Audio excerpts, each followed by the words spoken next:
नीचे खड़ा है जाओ।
अस्सलाम वालेकुम।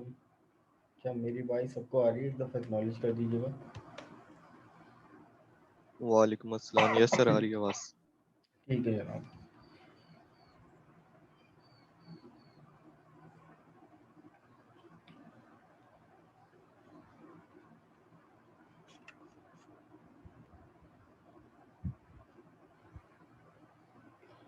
तो जनाब स्टार्ट करते हैं। लास्ट क्लास में हम लोगों ने जो आखिरी टॉपिक था वो प्रोसीजर्स का था कि भाई हम मेन के सेक्शन में अपने यूज़र डिफाइंड प्रोसीजर किस तरीके से बना सकते हैं और उनको कॉल किस तरीके से किया जाता है, और ये तमाम चीज़ें यहाँ पे हमने अपनी लैब नंबर 8 जो है वो वाइंड अप की थी। राइट जनाब, आज जो हमारे पास टॉपिक है वो है फ्लोटिंग पॉइंट स्टैक के नाम से है। एक मेमोरी एलोकेशन एरिया होता है और स्टैक का क्योंकि कॉन्सेप्ट लास्ट क्लास में भी डिस्कस हुआ था कि इसकी मेमोरी एलोकेशन का पैटर्न क्या होता है और किस तरीके से वैल्यू जो है वो किस पैटर्न पे वैल्यू जो है वो इसमें स्टोर होती हैं और किस तरीके से हम रिट्रीव करते हैं। ये तमाम चीज़ें जो हैं वो स्टैक के बारे में हमने एक पिक्टोरियल डायग्राम से देखा था।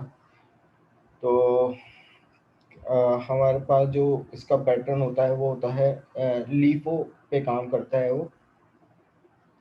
ठीक है कि लास्ट इन फर्स्ट आउट। तो अब जो भी स्टैक के अंदर वेरिएबल आता है वो पहला वेरिएबल जीरो इंडेक्स पे जाता है। पहले वेरिएबल पहली वैल्यू के बाद जब दूसरी वैल्यू आती है स्टैक के अंदर तो जनाब वो जो पहली वाली वैल्यू होती है वो 0 से 1 पे मूव कर जाती है और जो लेटेस्ट वैल्यू होती है वो कहाँ आती है, कहाँ पुश होती है, वो 0 इंडेक्स पे होती है। तो इसी तरीके से जो भी करंट वैल्यू होती है, जो भी लास्ट वैल्यू होती है, वो 0 इंडेक्स पे आती है। और जब हम पॉप के इंस्ट्रक्शन देते हैं तो जनाब 0 इंडेक्स की वैल्यू जो है वो उठ के आती है। तो जो सबसे आखिर में आया और वो सबसे पहले गया। तो ये वाला इसका जो है वो कुछ पैटर्न होता है इस मेमोरी का कि देर से आओ और पहले पाओ, तो कुछ इस तरीके से। लेकिन अगर इसी के बरक्स अगर हम क्यू की बात करें तो क्यू में पहले आओ पहले पाओ वाला काम हो रहा होता है।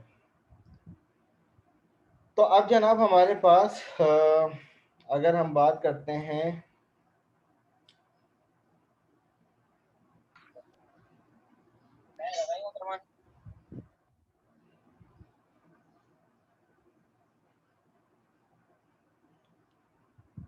लैब नंबर 9, जो कि हमारे पास है assembly language floating point unit stack.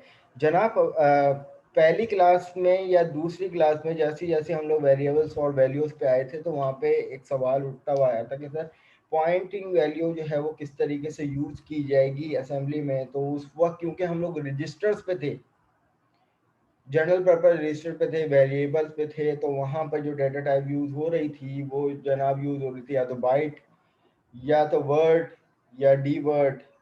ठीक है।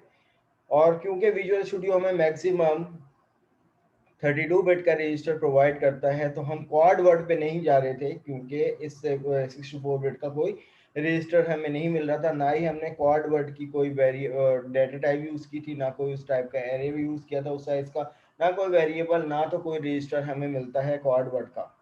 सही है। तो मैक्सिमम अभी जो हमारे पास रजिस्टर है वो 32 बिट का होता है, जिसमें 8 निबल्स होती हैं। राइट। तो अब बात हमारे पास आ गई कि भाई फ्लोटिंग पॉइंट यूनिट क्या होते हैं, फ्लोटिंग नंबर क्या होते हैं। जैसे सी शार्प में हम लोग करते हैं कि भाई पॉइंटिंग वैल्यू क्या होती है। पॉइंटिंग वैल्यू जैसे 1.2, 2.4, 4.8, these all are the floating point value. Assembly language में इनको एक्सेस करने के लिए, इनको इस्तेमाल करने के लिए ये मेमोरी इस्तेमाल की जाती है। सही है। और पहली शर्त इन्होंने यहाँ पर आके पहले ही पॉइंट में हमें रोक दिया कि भाई फ्लोटिंग पॉइंट को यूज करने के लिए आप जर्नल पर्पज रजिस्टर इस्तेमाल नहीं कर सकते, like EAX, like EBX, like ECX, like EDX। This all general purpose are not use for floating point. तो अब जनाब यहाँ पर पहली लाइन में क्या कह रहे हैं, the FPU does not use general purpose registers.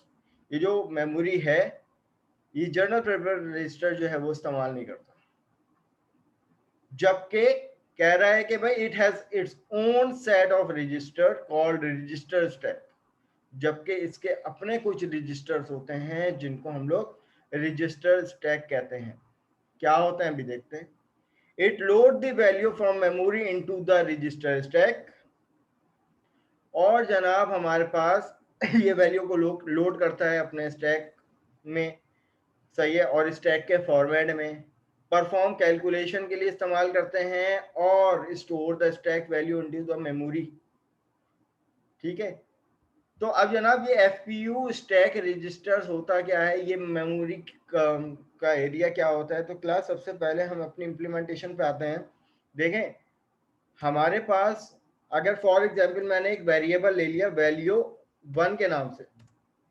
अब इसमें अगर जनाब मुझे कोई पॉइंटिंग वैल्यू स्टोर करवानी है तो मैं कभी भी इसकी टाइप ये वाली नहीं दूंगा, ना ही मैं ये वाली दूंगा, ना ही मैं ये वाली दूंगा टाइप। ठीक है। ये तीनों टाइप यूज नहीं होंगी। तो इसके लिए जनाब जो हमारे पास टाइप यूज होती है वो होती है रियल। अब रियल में भी जनाब हमारे पास साइजेस आ जाते हैं कि भाई रियल 4 होता है एक साइज होता है रियल 8 होता है। ठीक है। और एक होता है हमारे पास रियल 10। तो ये हमारे पास क्या है, ये साइजेस हैं कि भाई ये 4 बाइट पॉइंटिंग फ्लोटिंग वैल्यू है, ये 8 बाइट पॉइंटिंग वैल्यू यानी 64 बिट हो जाएगा, और ये 80 बिट की वैल्यू हो जाएगी। समझ में आ रही है। तो रियल 4 का क्या मतलब, ये 32 बिट वैल्यू। सही है। 4 बाइट 32 बिट, 8 बाइट यानी अगर हम 8 कितने होते हैं, 8 द 64। तो जनाब ये हमारे पास 64 बिट की वैल्यू हो गई। और 8 10 द 80, तो ये 80 बिट की वैल्यू हो गई। तो यहाँ पर भी इन्होंने बताया हुआ कि भाई floating point unit instruction load floating point instruction FLD। अब ये इंस्ट्रक्शन है, इस पे आते हैं अभी। ठीक है। अभी तो हमने वैल्यू वेरिएबल में देनी है ना, तो ये लोड की इंस्ट्रक्शन होती है कि भाई आप स्टैक मेमोरी के अंदर वैल्यू को लोड करोगे। तो FLD का क्या मतलब है, लोड फ्लोटिंग पॉइंट वैल्यू। अब इसको इस्तेमाल किस तरीके से करते हैं, अब फॉर सपोज मैं यहाँ पर एक इसकी टाइप ले लेता हूँ डी वर्ड, और जबकि मैं यहाँ पर वैल्यू देता हूँ कि भाई 1.1, तो जनाब अगर मैं यहाँ पर इसमें प्रोग्राम को और इसको मैं यहाँ पर फॉर सपोज एक इंस्ट्रक्शन लिखता हूँ FLD वैल्यू 1, तो पहले मैं इसको बिल्ड कर लेता हूँ। ठीक है, अब इस इंस्ट्रक्शन ने किया क्या, अब फॉर सपोज मैं यहाँ पे एक इंस्ट्रक्शन लिखता हूँ मूव EAX वैल्यू 1। तो अब मुझे बताइए कि इस इंस्ट्रक्शन से आपको क्या समझ में आता है कि क्या कि ये कोई एरर प्रोवाइड करेगा अगर मैं इसको बिल्ड करूँगा, या अगर मैं डायरेक्ट इसको कॉल राइट डेसिमल अगर करता हूँ तो क्या ये मुझे 1.1 प्रिंट करवा के देगा या नहीं, क्या लगता है? तो जनाब सर इसको मेरे बिल्ड ख्याल कर से लेते हैं। खाली 1 प्रिंट कर देगा। ठीक है, तो यहाँ पर अगर मैं इसको इम्प्लीमेंट करने की कोशिश करूँ, इसको कॉल वेट MSG और इससे पहले मूव EAX 0,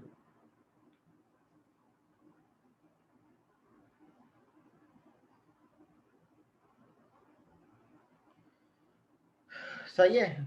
तो इसने एक अजीब सी वैल्यू जो है वो दी।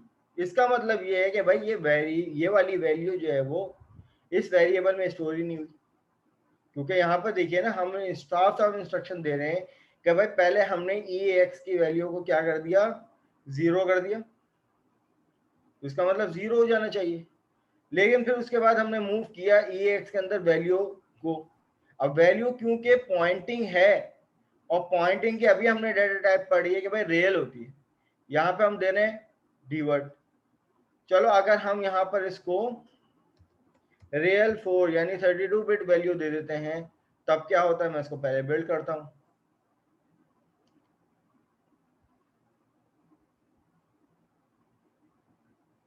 तो अभी भी मुझे यहाँ पर इसने सेम दी। तो पहली बात तो ये है कि जब भी फ्लोटिंग पॉइंट यूनिट आ जाए यानी फ्लोटिंग वैल्यू आ जाए तो वो EAX में इस्तेमाल नहीं की जा सकती। अब जनाब ये फ्लोटिंग स्टैक मेमोरी है क्या एक्चुअल में? अब जनाब मैंने यहाँ पर एक वैल्यू के अंदर वैल्यू 1 के अंदर एक वेरिएबल लिया, उसकी टाइप रख दी रियल 4। अब इसके अंदर 32 बिट की फ्लोटिंग पॉइंट वैल्यू आ गई, हमने 1.1 ले ली। ठीक है, इसी तरीके से मैंने एक और वेरिएबल ले लिया वैल्यू 2 के नाम से, सही, और इसकी टाइप हमने दे दी इसको भी रियल, चलो हम 8 कर लेते हैं, और यहाँ पे हमने दे दी वैल्यू 2.22।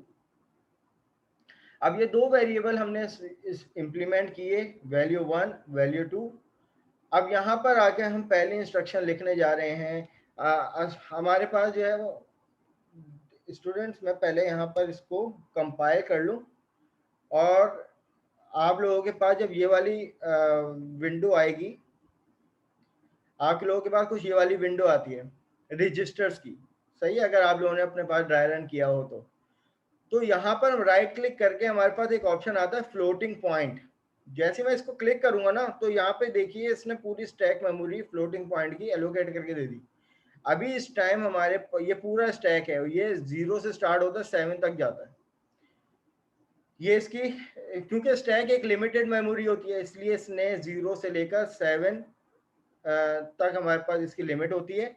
देन उसके बाद अभी क्योंकि हमारे हमारे हमने सिर्फ वेरिएबल में वैल्यू स्टोर करवाई है, अभी इस मेमोरी को हमने यूज नहीं किया। अब जो यहाँ पे पहली इंस्ट्रक्शन थी ये FLD इंस्ट्रक्शन क्या कहती है कि अगर आप FLD के बाद कोई वेरिएबल या कोई भी वैल्यू लिखते हो तो वो बाय डिफॉल्ट स्टैक के 0 यानी स्टैक के 0 इंडेक्स पे लेके जाके वो वैल्यू स्टोर करवा देती है। अब यहाँ पर इसकी डेफिनेशन के अकॉर्डिंग अगर हम देखें तो यहाँ पे कह रहा है कि भाई FLD load floating point value instruction copies the floating point operand to the top of the FPU stack. तो स्टैक का टॉप क्या हुआ जनाब, यहाँ पर अगर हम यहाँ पर देखें तो स्टैक का टॉप क्या हुआ, ये 0। तो ST0 का क्या मतलब, यहाँ पे भी तो यही बात कह रहा है कि known as top of the stack का क्या मतलब है, top of the stack known as st0. तो the operand can be 32 bit, 64 bit या 80 bit मेमोरी operand यानी real 32, real 8, 64 and real 10, 80 bit या अनदर एफपीयू रजिस्टर, कोई भी हो सकता है। तो जनाब जब भी आप एफएलडी की इंस्ट्रक्शन लिखोगे उसके बाद कोई भी ऑपरेंड यूज करोगे तो जनाब ऑपरेंड की जो वैल्यू होगी वो डायरेक्ट वो कहां पे स्टोर करवा देगा, इसमें। तो जनाब हम यहाँ पे पहले इंस्ट्रक्शन लिखते हैं। तो ये तो हमने देख लिया कि भाई अब इसका पैटर्न भी क्लास एक दफा देख लो कि ये हमारे पास वैल्यू फ्लोटिंग पॉइंट, उसके बाद ये प्लस और माइनस, कुछ जगह हमारे पास माइनस भी वैल्यू आती है। ये डिपेंड करता है कि भाई आप लोगों को पता होगा कि एक्सपोनेंशियल फॉर्म क्या होती है। अगर किसी भी वैल्यू में एक्सपोनेंशियल फॉर्म अगर माइनस में होती है तो जनाब उसका मतलब होता है कि पॉइंट से पहले उतने नंबर ऑफ जीरो, और अगर हमारे पास कोई पॉजिटिव एक्सपोनेंशियल होती है तो पॉइंट के बाद उतने नंबर ऑफ जीरो।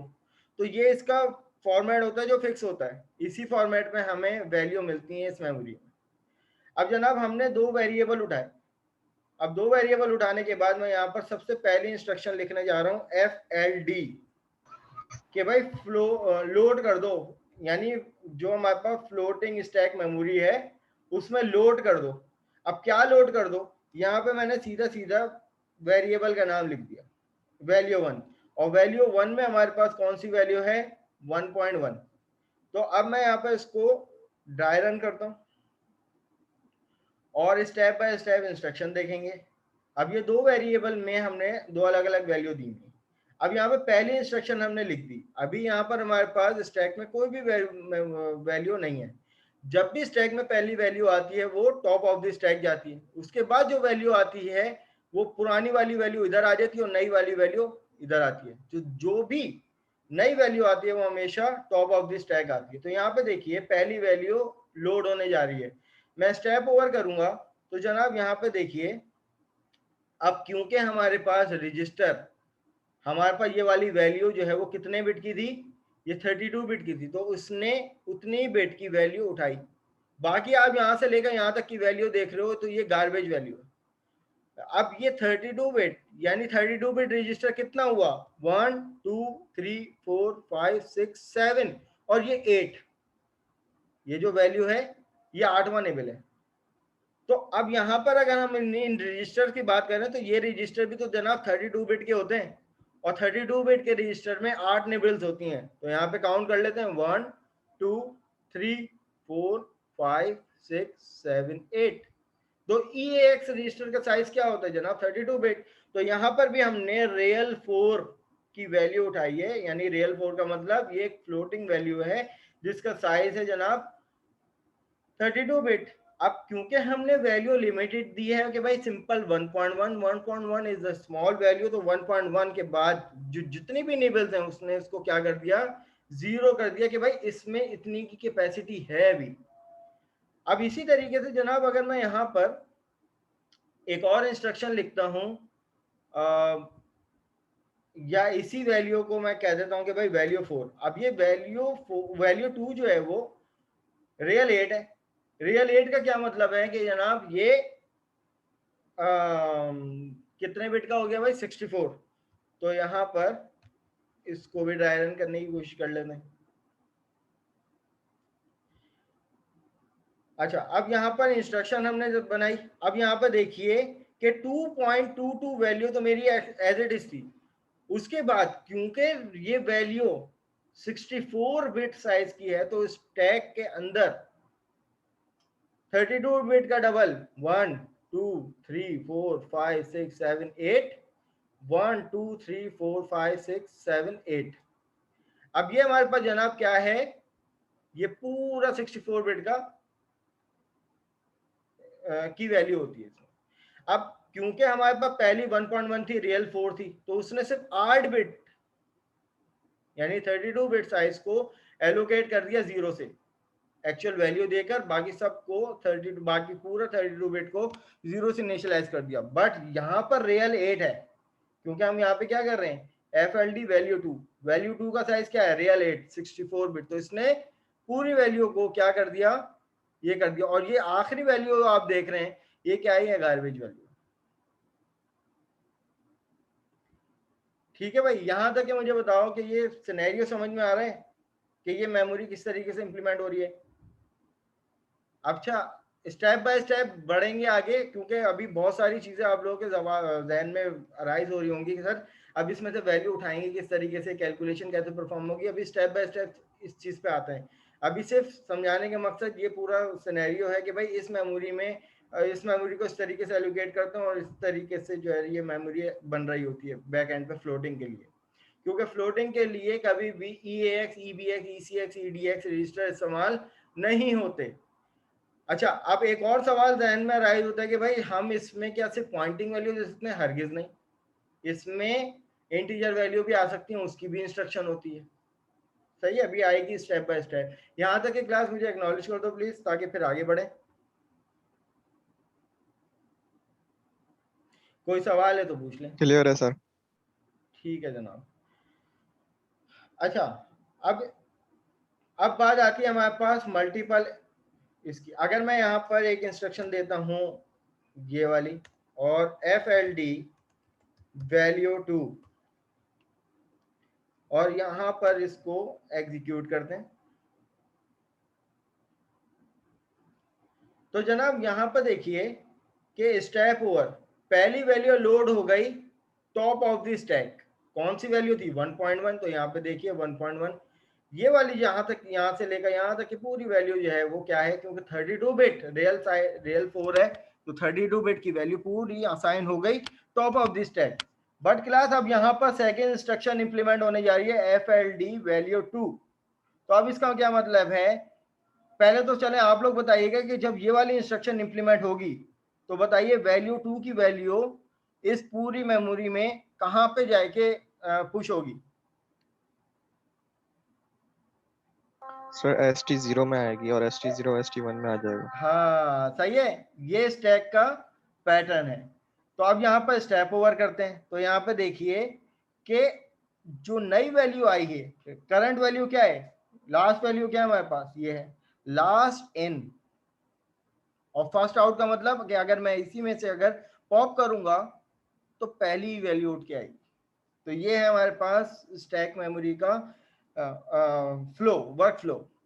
सही। तो अब यहाँ पे देखिए हमने दो वैल्यू उठाई और मेमोरी में एलोकेट कर दी।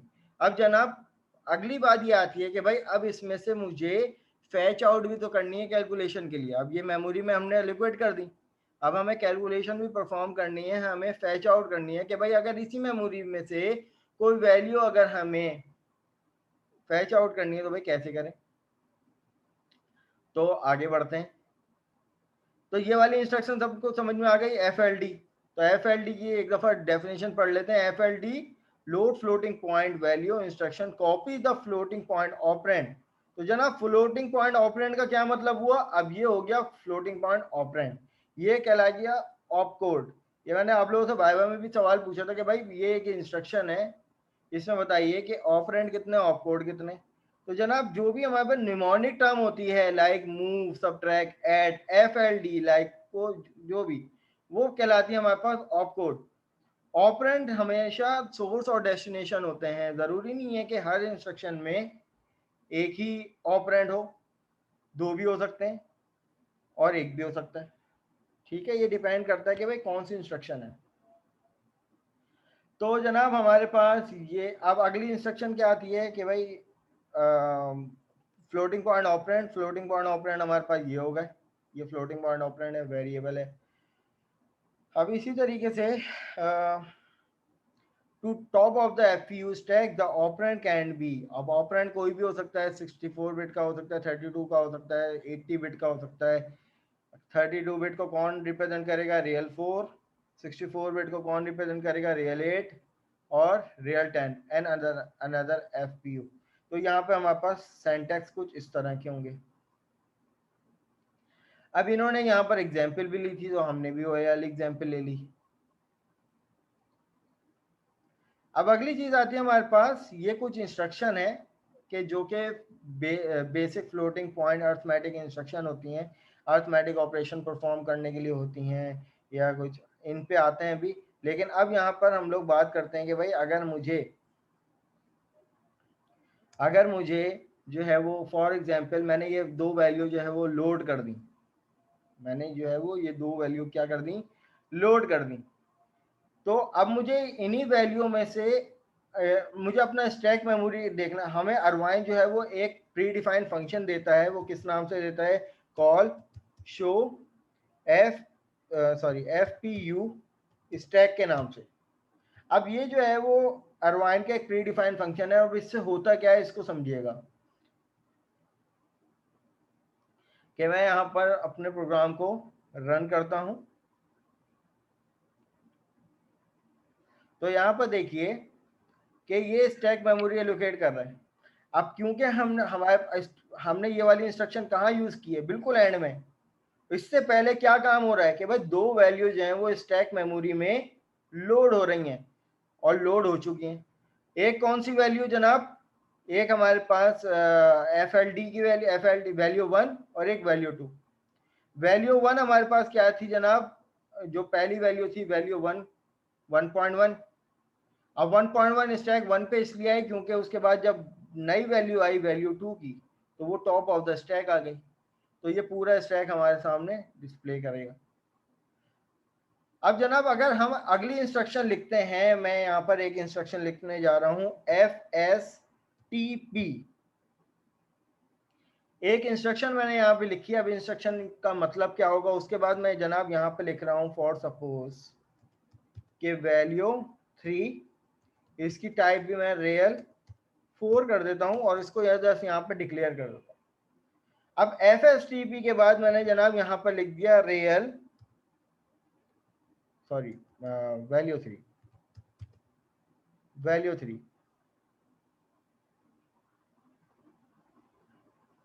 ठीक है। अब इससे होगा क्या, अब उसके बाद मैं ये वाली इंस्ट्रक्शन भी लिख देता हूँ दोबारा इसके बाद। तो अब यहाँ पे देखते हैं हमारे पास आउटपुट क्या आता है।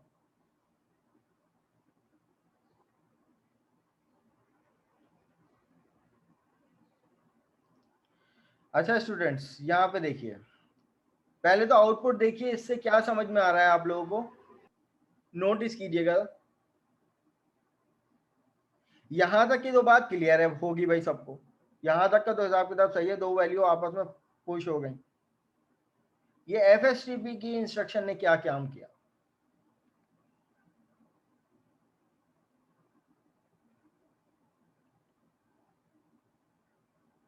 सर पुश करने के लिए FLD है ना।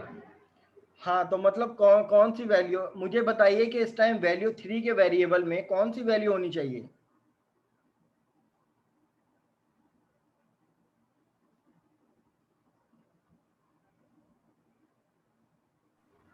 वैल्यू 3 खाली होगा सर जो फर्स्ट इन हुआ है मेरे ख्याल से वो हाँ FSTP।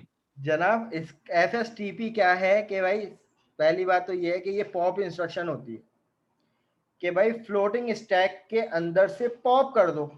F का मतलब फ्लोटिंग, ST का मतलब स्टैक और P का मतलब पॉप। स्टैक के अंदर पुश और पॉप का क्या कॉन्सेप्ट है, पुश का मतलब ये वाला काम, असेंबली लैंग्वेज में हम क्या कर रहे हैं, स्टैक के अंदर लोड कर रहे हैं, फ्लोटिंग स्टैक के अंदर लोड कर दो।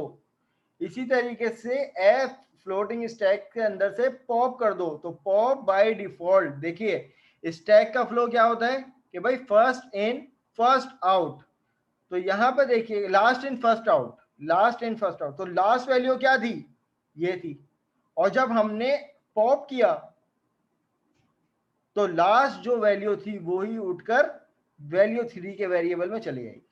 तो FSTP क्या करता है, बिल्कुल टॉप ऑफ द स्टैक की जो भी वैल्यू होती है उसको उठाकर किसी भी वेरिएबल में आप क्या कर सकते हो, स्टोर कर सकते हो। अब इस टाइम हमने स्टैक मेमोरी से इस वैल्यू को कैलकुलेशन करने के लिए उठाया और वैल्यू 3 के वेरिएबल में स्टोर कर दिया। अब इसमें इसका प्रूफ भी आप लोगों को दे दूं कि इस स्टैक के बाद अब मैं यहां पर एक इंस्ट्रक्शन लिखता हूं FLD वैल्यू 3। अब मुझे बताइए मैं जब यहां पर लिखूंगा कॉल शो FPU स्टैक, चलिए मीटिंग भी एंड होने वाली है, शो FPU स्टैक। तो जनाब अब मुझे बताइए आउटपुट क्या प्रिडिक्ट करते हैं आप लोग कि क्या वाकई में ये बात सही होगी कि भाई जो वैल्यू, जो लास्ट वैल्यू ये थी वैल्यू 2 की, जो 2.2 की वैल्यू थी वो वैल्यू 3 में आ जाएगी। और अगर ये बात ट्रू है तो यकीनन इसने स्टैक 0 पे वापस वही वैल्यू उठा के लेके आनी चाहिए। तो यहाँ पर अपने आउटपुट को देख लेते हैं और एनालिसिस कर लेते हैं कि भाई वाकई में ये बात सही थी या नहीं। तो अब यहाँ पे देखिए क्या समझ में आ रहा है आउटपुट से आप लोगों को, क्या वाकई में ऐसा था या नहीं। हाँ सर वाकई। तो जनाब यहाँ पे ये बात हमें समझ में आई कि भाई FLD क्या कर रहा है, स्टैक मेमोरी के अंदर फ्लोटिंग पॉइंट वैल्यू को हम क्या कर रहे हैं, पुश करवा रहे हैं। और FSTP क्या कर रहा है कि जो जो टॉप की वैल्यू है, ST0 की जो वैल्यू होती है उसको वेरिएबल में लाके पॉप कर रहा है।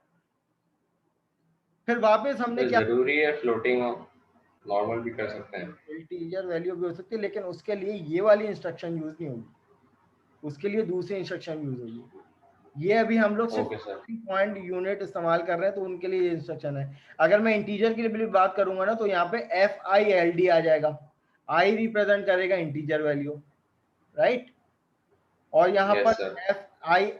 FSTP की जगह FISTP की इंस्ट्रक्शन आ जाएगी। उस पर आते हैं, अभी सारी कैलकुलेशन स्टेप बाय स्टेप करेंगे। लेकिन सर ये है तो पूरा स्टैक ना। ये पूरा स्टैक है, पूरा स्टैक है। अगर स्टैक के अंदर फ्लोटिंग वैल्यू भेजनी है तो भाई आप ये वाली इंस्ट्रक्शन लिखोगे, इनकी टाइप ये वाली होनी चाहिए।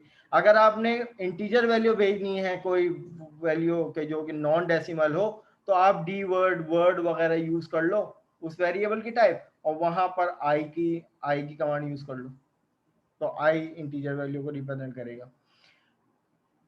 तो यहाँ पे ये बात समझ में आ गई। तो अब आ जाओ मैनुअल के पे, अभी इन पे आते हैं इंस्ट्रक्शन पे। मैं यहाँ पर पहले इंस्ट्रक्शन की बात करूँ, यहाँ पर हमने ये वाली इंस्ट्रक्शन यूज की कि भाई FSTP इंस्ट्रक्शन क्या थी कि भाई FSTP के बाद कोई भी वेरिएबल का नेम आएगा, और फिर क्या होगा कि भाई जो भी स्टैक मेमोरी के जो 0 इंडेक्स में यानी टॉप ऑफ द स्टैक में जो भी वेरिएबल होगी, जो भी वैल्यू होगी वो उस वेरिएबल में जाके स्टोर हो जाएगी। अब एक और इंस्ट्रक्शन हमारे पास होती है, initialise floating point register stack with 0। अगर हम एक फाइनाइट की इंस्ट्रक्शन लिखते हैं किसी भी प्रोग्राम में, सबसे पहले तो वो क्या करता है कि स्टैक को 0 से इनिशियलाइज कर देता है, सही। तो ये ऑप्शनल होती है कि आप ये वाली इंस्ट्रक्शन यूज करो या ना करो। अब आ जाओ जनाब हमारे पास अगली चीज क्या है कि भाई read and right floating point values. अब हम ये वाली इंस्ट्रक्शन जो है वो रिवाइंड का जो मेथड है वो पहली दूसरी क्लास से इंप्लीमेंट करते हुए आ रहे हैं, तीसरी क्लास से इंप्लीमेंट करते हुए आ रहे हैं कि भाई read integer, read decimal, write integer, write decimal, write string, read string, this all are. तो इसी तरीके से फ्लोटिंग के लिए भी यकीनन अरवाइन ने हमें एक फंक्शन दिया, ठीक है। अब पता नहीं ये बात मैंने वाइवा में पूछी थी या नहीं कि भाई अगर बाय डिफॉल्ट यूजर से इनपुट लिया जाता है, अगर हम फ्लोटिंग से हटकर बात करें कोई भी वैल्यू की, तो वो बाय डिफॉल्ट कौन से रजिस्टर में जाती है। अगर मैं फॉर एग्जांपल इंटीजर की बात करूं तो रीड इंटीजर, अब यूजर से इनपुट आ गया, बाय डिफॉल्ट वो कौन से रजिस्टर में जाएगी वैल्यू, सर एक्यूमुलेटर में जाएगी ये एक्यूमुलेटर में जाएगी। तो इसी तरीके से अगर हम रीड फ्लोट की बात करें तो जनाब रीड फ्लोट में भी बाय डिफॉल्ट वैल्यू कहाँ जानी चाहिए आपके हिसाब से, डेफिनेशन पढ़ें।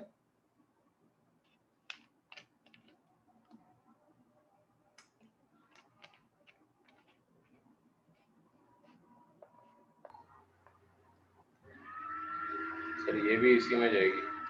सही। अब ये जो है वो बेसिकली फ्लोटिंग पॉइंट स्टैक में जाएगी।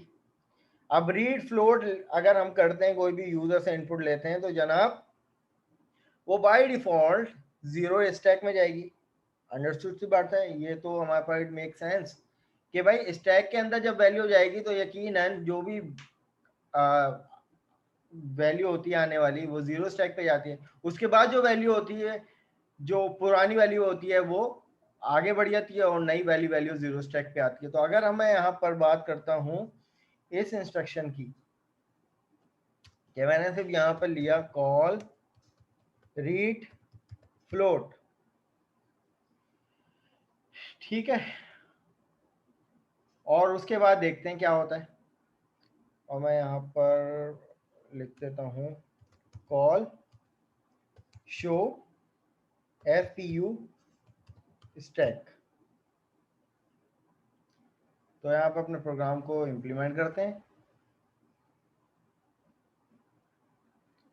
तो जनाब अब ये मुझसे मांग रहा है यूज़र इनपुट।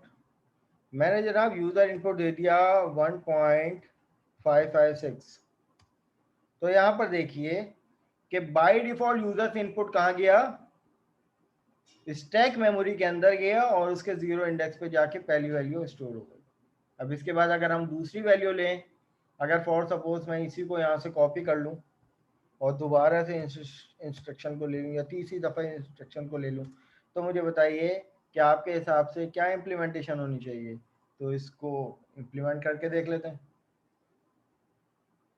अब ये पहला यूज़र से इनपुट मांग रहा है, हमने दे दिया 2.2, 4.4, 5.5। जी जनाब, कितनों को ये बात समझ में नहीं आई?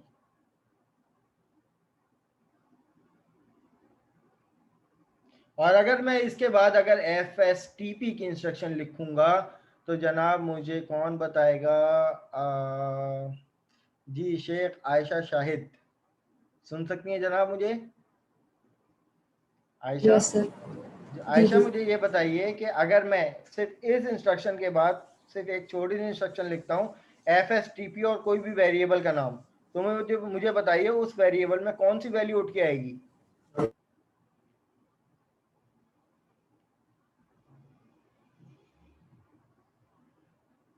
तो सर ये जो 0 इंडेक्स पे वो वाली 0 इंडेक्स पे कौन सी वैल्यू है?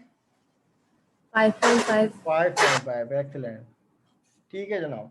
तो भाई ये चीज़ समझ में आ गई आई हो आप लोगों को। तो यहाँ पर हमारी मीटिंग भी जनाब एंड होने वाली है। यहाँ तक कोई सवाल है तो पूछ लें, 2.5 मिनट की मीटिंग रह गई है। ब्रेक कर लें सर नमाज की। ब्रेक अभी लेना है इस सेशन के बाद? यस सर, मर्जी है, वैसे नमाज का टाइम सर तो हो 1:30 गया। बजे कर लेते हैं। नहीं, सेशन फिर क्लोज होने के बाद ब्रेक होगा फिर देख लो, अगर अभी कंटिन्यू करना है फिर 1:45 या 2:50 पे ब्रेक होगा फिर।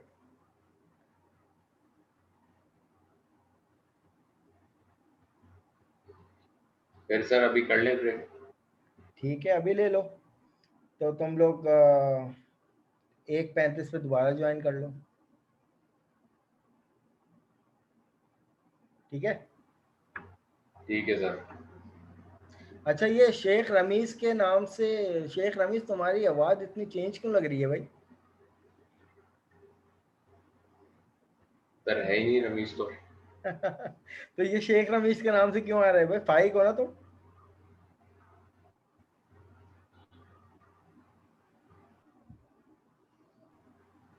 रमीज भी अब अंडर कवर बन गया है सर। ये क्या सीन है भाई? अदो भाई, चलो खैर, ठीक है, मैं यहाँ पे मीटिंग को एंड कर रहा हूँ और जो है तुम लोग ज्वाइन कर लो आफ्टर 20 मिनट्स, राइट?